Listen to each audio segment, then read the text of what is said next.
Olá! Vamos continuar a leitura do livro Cartas de Cristo. Vamos começar a carta 9. Eu, o Cristo, venho por meio do canal destas cartas, porque não posso voltar em forma corpórea ou adquirir personalidade humana novamente, uma vez que resido em e sou eu mesmo constituído de tão finas e elevadas frequências vibratórias de consciência que nenhuma forma humana poderia conter a minha consciência espiritual. Meu único modo de alcançar você tem sido por meio de um ser humano sensível, clareaudiente, obediente e dedicado a Deus, nascido para ser o canal através do qual eu poderia observar o tumulto da vida ativa e os eventos mundiais.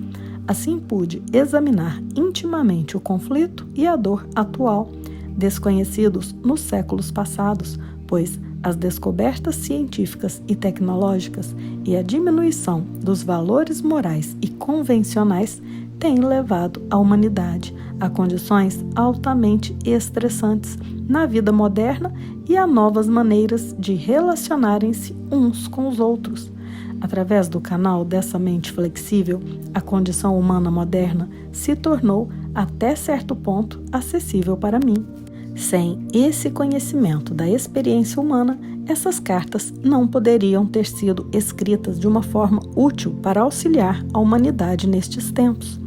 O processo de tomada parcial de sua consciência começou antes do seu nascimento e continuou durante a juventude e ao longo de toda a sua vida.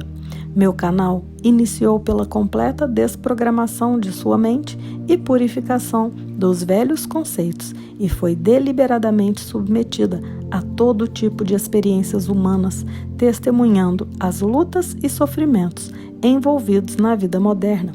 Com minhas instruções, ela superou numerosos abismos de aflição, culminando com a morte do seu ego e da escravidão mental emocional do materialismo.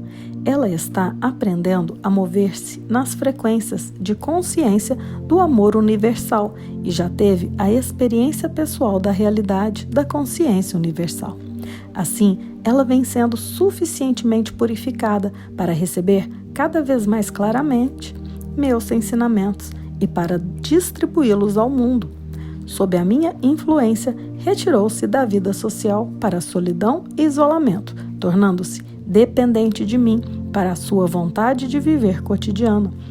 Eu trabalho através da sua total disponibilidade para receber as minhas palavras, sempre que as energias cósmicas e as de sua própria consciência permitam receber-me e ouvir-me.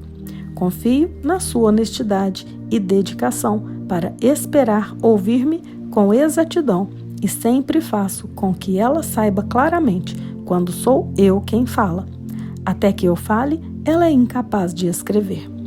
Conto isso para que você possa compreender quais têm sido as energias da consciência crística que deram forma a estas cartas. Venho nesta carta para unir os fios de minhas cartas anteriores e para apresentá-las em um contexto mundial, mostrando como estes ensinamentos são relevantes para cada aspecto de sua vida terrena, bem como para todas as nações. Estas cartas destinam-se a ser o ímpeto, o estímulo para a abertura de sua mente e de seu coração em direção à fonte do ser e, finalmente, a tornarem-se o meio perfeito para compreender os efeitos em cada faceta de sua existência terrena, do pensamento e do comportamento individual e de massa. No passado, as leis dadas como normas para o comportamento nacional se dirigiam principalmente a: vocês não devem, se vocês fizerem, o castigo será esse. As verdadeiras leis espirituais são inteiramente diferentes.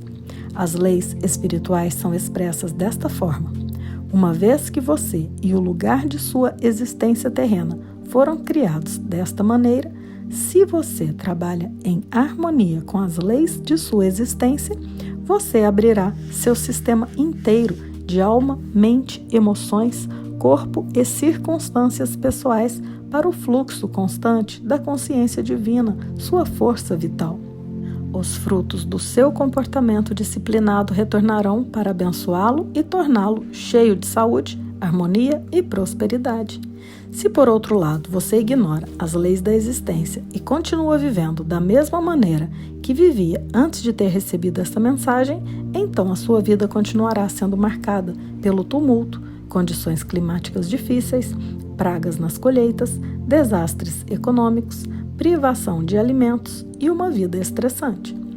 Eu tenho falado através dessas cartas expressamente para permitir que você alcance um verdadeiro e constante estado de paz mental, amor espiritual, alegria e cura interior da mente, das emoções e do corpo físico.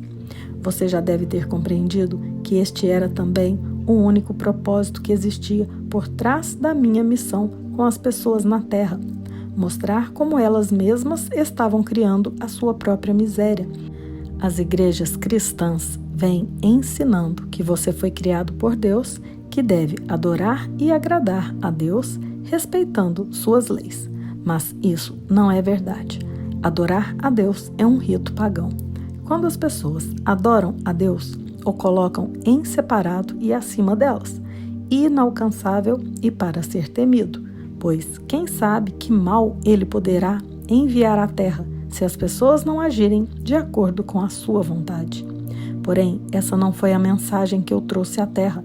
Eu falei do Pai que satisfaz todas as necessidades, que responde quando é chamado, que cura quando pedimos para fazê-lo, que está dentro das pessoas ao mesmo tempo em que é transcendente a elas, o que significa que o Criador é universal.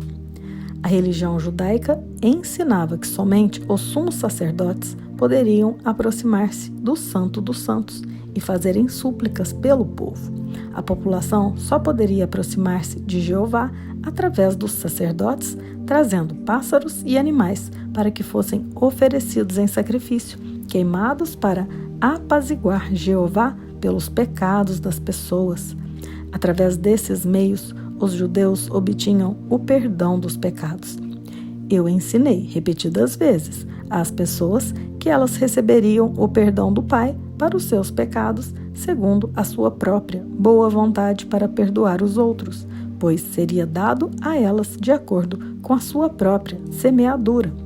Eu também ensinei as pessoas a se aproximarem do Pai diretamente e a rezarem de forma simples, pedindo aquilo que necessitassem para as suas vidas.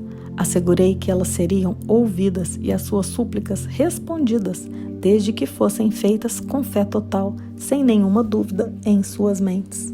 Você deve compreender que tudo o que ensinei aos judeus estava em conflito direto e em oposição ao que os seus anciãos religiosos ensinavam, e foi esse o motivo pelo qual os sacerdotes me odiaram e me crucificaram, uma vez que eu estava roubando os seus exaltados cargos de guarda-costas pessoais do Todo-Poderoso.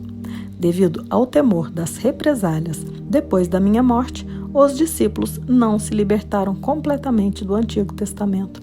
Assim, muito do que existe no Antigo Testamento foi passado para a religião cristã. Como alternativa ao sacrifício de animais, o corpo e o sangue de Jesus são oferecidos pelos sacerdotes no altar. Após muitos anos e de Roma assumir o posto de protetora da religião cristã, assim como os sacerdotes judeus já haviam feito antes, também os sacerdotes romanos se vestiram com caríssimas roupas e utilizaram acessórios de prata e ouro para cerimônias religiosas. Nos tempos de Paulo, isso teria sido inconcebível. Ele tinha uma mensagem simples de salvação pela minha morte na cruz, embora não tenha sido a mensagem que eu trouxe aos meus compatriotas da Palestina. Ele estava perpetuando uma tradição judaica de sacrifício do outro para pagar pelos seus próprios pecados. Que vergonhosa covardia! Ainda assim, Paulo realizou um grande serviço pela humanidade ao dar início a um movimento que seria um meio de abençoar a todas as raças igualmente. Ele delineou um modo de pensamento e conduta diária que trazia harmonia às vidas daqueles que procuravam viver de acordo com os seus ensinamentos. É bem provável que alguns judeus tradicionalistas vociferando outra vez, hostilizem as minhas palavras nesta segunda vinda. Eles se ressentirão de minha constante referência à antiga prática judaica de sacrificar animais e pássaros nos templos para agradar a Deus e obter o perdão dos pecados.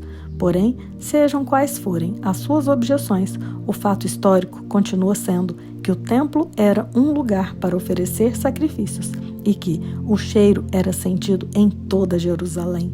E durante todo aquele tempo eu sabia que o edifício do templo era dedicado a um mito, uma invenção da imaginação do homem, uma racionalização daquilo que a mente humana não podia compreender espiritualmente. E vamos parando por aqui. Vamos ficar com esta frase. As nossas súplicas são ouvidas e respondidas, desde que feitas com fé total, sem nenhuma dúvida em nossas mentes. E aqui nos é pedido não para ficar implorando por coisas, mas para assumirmos fé total, sem dúvida. A confiança é uma característica para que possamos acessar a nossa própria consciência divina. E logo estaremos juntos para continuarmos a leitura desta carta.